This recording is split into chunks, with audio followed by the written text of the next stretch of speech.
Mark Zuckerberg is such a phony. I don't know anybody who's legitimately thinking that his about face, his rededication to free speech is authentic. He is a salesman through and through, or at least that's the most recent firmware update he received. But after his big announcement last Tuesday, he went on Rogan towards the end of the week, and well, he got a couple of softball questions, and he came back and was like, "Bro, I was always against the censorship, Bro, you have to listen to me. The fact checkers, it was like, oh my God, bro, it was so bad. It was like something out of 1984. He is reading out of the playbook of like the 2018's TradCon interpretation of the world. It's either he's really late to the party on this, or somebody gifted him a subscription to the Daily Wire for Christmas, or in his case, Hanukkah. But some of the highlights, I guess the highlights is being a little bit too gracious to this pathetic interview, but there's a few points I want to gloss over. But Meta's Zuckerberg, yes, in an appearance on the Joe Rogan Experience, criticized the Biden administration for pushing for censorship around the CLOUT, that he was more than willing to capitulate to the media for hounding Facebook to clamp down on misinformation after the 2016 election. Yeah, but see, now that the pool is fine, water's warm, now he's willing to jump into the deep end. Not when it was unpopular, okay? Not when Trump was around the first time. No, now that he's back again, and truth is what the people, the quote-unquote people want. Now you want to wrap yourself in the Constitution? Yeah, okay, bro. Zuckerberg's 3-hour interview with Rogan gives a clear window into the thinking during a remarkable week in which Meta loosened its content moderation policies and shut down DEI programs. Yeah, shut them down or just redistributed them and renamed them. Who knows? Time will tell. The Meta CEO said a turning point for the approach to the censorship came after Biden publicly said social media companies were killing people by allowing misinformation to spread, and politicians started coming after the company from all angles. Yeah, because it seemed like it was like a bi-monthly appearance in front of Congress he was making, either digitally, well, he is an android, so regardless if he showed up physically in his corporeal form, it would still be digital, or via Zoom where he could drink water from a cup, well, kind of lap it up like a cat. Zuckerberg told Rogan that it was prominent, who was a prominent skeptic of the CLOUT vaccine. Was that really Rogan's position on it? Or is this just Axios being Axios at the end of the day? The Biden administration would call up the guys on our team and yell at them and cursing and threatening repercussions if we didn't take down things that are true.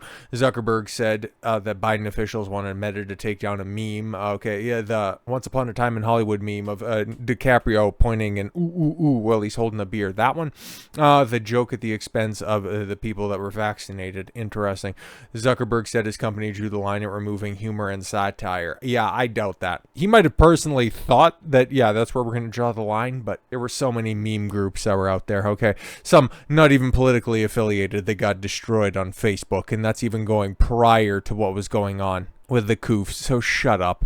But he also said his company had gone too far in complying with such requests. Right. He wants to continue to just skirt responsibility. It's amazing, his ability to not take responsibility for any of the actions. At the end of the day, he wasn't the guy like pressing X on a bunch of different accounts, okay, destroying groups and deranking posts, but he's the CEO. The buck stops with him. But he has failed to take any responsibility. He has not come out in any one of his public appearances and gone, yeah, you know what? All that censorship stuff, those festoon across the Meta, yeah, that's screwed up. Now, we got too big for our britches. We had a lot of outside forces coming in and, calling for us to do certain things. And, yeah, bent the knee. Sorry about that. But now we're going to try to do the best we can and do right by our customers and do right by our users. But no, he hasn't done that because he's not taking responsibility. Zuckerberg said his own company fact-checking process was something out of 1984 and led to a broad belief that fact-checkers his own company employed were too biased. Yeah, they were too biased. Not him. Not his policies that he put in place. No. They were the ones. The fact checkers were too biased. Also, to go, hello, fellow users, Zuckerberg slams Apple on innovation during a Joe Rogan podcast. They haven't invented anything great in a while, says a guy who's made his career off of stealing the idea for Facebook and then acquiring other companies to add to his vast amount of wealth. But Apple's the one that hasn't innovated in a very long time, right? This is, again, something straight out of the TradCon playbook from years gone by. What have you done for us lately? He's such an inauthentic fool. And something else that he said on The Rogan podcast was, most companies need more masculine energy and that they have been neutered by feminine energy. He's just saying what he thinks that people want to hear. He's taken all of the talking points that, the likes of Andrew Tate was bringing up a couple years ago. Several other people have finally come around to in recent years, and now he's going, he's just testing the wind and seeing which way it blows. And does anybody buy this? Okay, bro, I literally brought, masculinity back all by myself. You're being a little hyperbolic there. Because every single dude was a bitch before Top G took over. You're welcome. Yeah, including Mark Zuckerberg. It's the only thing that's different is that he's kind of still a bitch. But other people are pointing this out, okay? Including Epic Games CEO, who I don't really think he's all that based, but he's making a good point here, okay? Slams big tech leaders like Meta's Mark Zuckerberg pretending to be Republicans in hopes of currying favor. Yeah, because starting to see the turn right now, a week ahead of Trump's inauguration. Oh, it's cool to be MAGA? Oh, popular vote swung in that direction? Yeah, no. Oh, yeah, I was always against this cancel culture stuff. Well, cancer culture is also, an apt way of referring to it. Oh, no, the censorship stuff? No, I was never for it. I was never for locking people up based on their political affiliation. I was never against, making sure that people couldn't participate in polite society because they wouldn't participate in a mass medical experimentation. Shut your mouth. Some of us have been at this for a little while. Some of us remember the repercussions they would face if they wouldn't just simply go along. Epic CEO Tim Sweeney slammed big tech leaders and seemingly Mark Zuckerberg after his appearance on the Joe Rogan Experience. Sweeney wrote on X, after years of pretending to be Democrats, big tech leaders are now pretending to be Republicans, in hopes of currying favor with the new administration. Beware of scummy monopoly campaigns to vilify competition laws as they rip off consumers and crush competitors. I mean, hey, even a cookie clock is right twice a day. He nails it with that one. 1,000% correct. Sweeney's comments come on the day that Joe Rogan published a nearly 3-hour-long interview with Meta and Facebook CEO Mark Zuckerberg, where he detailed he was loosening ideological censorship policies the company has enacted. While Zuckerberg was talking with Rogan, his company was also rolling back various DEI policies as implemented. Axios reported Zuckerberg's Meta terminating DEI program, effective immediately, including for hiring, training, and picking up suppliers, according to new employee memo obtained by Axios. The legal and policy landscape surrounding diversity, equity, and inclusion efforts of the United States is changing. The Supreme Court of the United States has recently made decisions signaling a shift in how courts will approach DEI. That's the flip side of those civil rights laws that are there. You can't discriminate based on sex, race, or religion. Yeah, big shock on that one when all of these grifters suddenly realize that, oh shit, maybe we're the racists, maybe we're the baddies. They had to be told that they did never come to that conclusion themselves. It reaffirms the long-standing principles that discrimination should not be tolerated or promoted on the basis of inherent characteristics, even though you were fine with all of this stuff all the way up until signaled shift in culture. Look at this. The term DEI has also become charged. So yeah, we're just going to start calling it bridge and whatever else we'll figure out in the next 5 to 6 months, in part because it's understood by some of the practices that suggest preferential treatment of some groups over others. Right.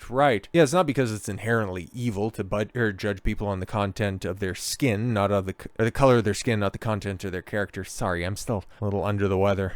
Number of changes include hiring. We will continue to source candidates from different backgrounds, but we will stop using the diverse slate approach. This practice has always been subject to public debate and is currently being challenged. Interesting. We always thought it was, inherently a bad thing, but we still used it because we thought we could get some brownie points, pun not intended. We believe there are other ways to build up industry-leading workforce and leverage teams made for the world-class people from all types of backgrounds to build products that work for everyone. Yeah, it's like, I don't know, you used to have this little piece of paper that people would show up with if they were looking to get hired called a fucking resume, and if it was appropriate for the job they were applying for, they would get hired. They used to work. But no, a diverse slate approach. That's what we're going with. We previously ended representation goals for women and ethnic minorities, mostly because them bitches always be complaining, and we would tell certain minority groups what time work would start, and then they'd always show up 2 to 3 hours late. Very strange. We're sunsetting our supplier diversity efforts with our broader supplier strategy. Yeah, because doing business with outside of the country companies could involve some tariffs moving forward. So yeah, we don't necessarily want to strengthen any of those relationships right now. Well, we're going to be on a don't call us, we'll call you type relationship. You know, we still like you. We still want to do business with you. It's just got to check in a little while. Instead of equity and inclusion training programs, we will build programs that focus on how to apply fair and consistent practices that mitigate bias for all, no matter your background. We're not going to brainwash you specifically with DEI. It's just going to be the EID. It's different. We'll no longer have a team focused on DEI. Maxine Williams is taking on a new role at Meta focused on accessibility and engagement. They're putting a different shade of lipstick on this pig that was not intended to be anti-Semitic.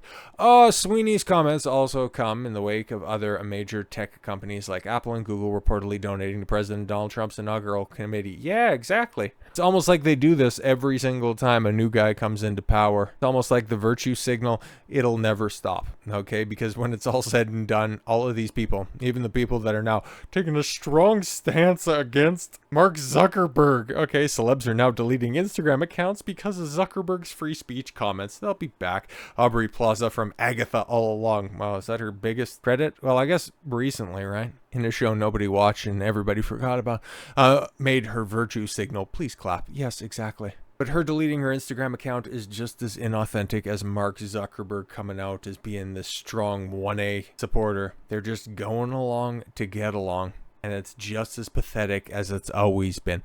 Just like how these companies don't give a flying fuck what goes on with the LGBTQAIPRNLOMNOP2+ garbage lobby. They don't care. They see dollar signs. They go in that direction. And no, that's not anti-Semitic either. So with all that said, thank you all very much for the gift of your time. I've been Don Consuelo. I want you to follow your gut and get after it. Take care, everyone.